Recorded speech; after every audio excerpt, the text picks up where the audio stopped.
2014 ఆంధ్రప్రదేశ్ పునర్వ్యవస్థీకరణ చట్టం ఆ రోజు రాష్ట్రానికి ఒకే రాజధాని ఉండాలని నిర్దేశించింది సార్. అయితే ఆ సమయంలో ఆ రాజధాని ప్రాంత పేరు పేర్కొనకపోవడం వల్ల చట్టపరమైనటువంటి అనిస్థితి రాష్ట్రంలో రాజకీయ అస్థిరతకు దారితీసింది. ఈ విషయంపై హైకోర్టుకి రాజధాని రైతులు వెళ్లినప్పుడు 2022లో ఆ రోజు ఉన్నటువంటి ఫుల్ బెంచ్ ఒక స్పష్టమైన తీర్పునిచ్చింది.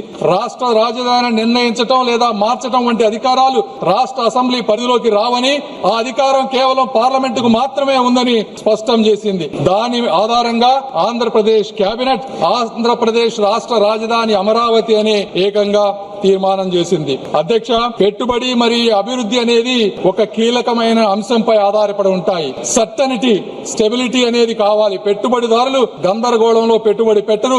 బ్యాంకులు, అంతర్జాతీయ సంస్థలు రాజకీయ అస్థిరత్వానికి రుణాలు ఇవ్వవు సార్. ఈ రోజు దాదాపు 56,000 కోట్ల రూపాయలతో 91 అత్యంత ముఖ్యమైన మౌలికమైన ప్రాజెక్టులు అమరావతి నిర్మాణంలో జరుగుతూ ఉన్నాయి సార్. హడ్కోలో 11,000 కోట్ల రూపాయల రుణం, ప్రపంచ బ్యాంకు, ఏడీబీ, కేంద్ర ప్రభుత్వం కలిపి 15,000 కోట్ల రూపాయల సహాయాన్ని ఈ రోజు అందిస్తా ఉన్నాయి సార్. అదే విధంగా క్వాంటమ్ వ్యాలీతో చరిత్రకు అమరావతి స్వాగతం పలుకుతుంది సార్.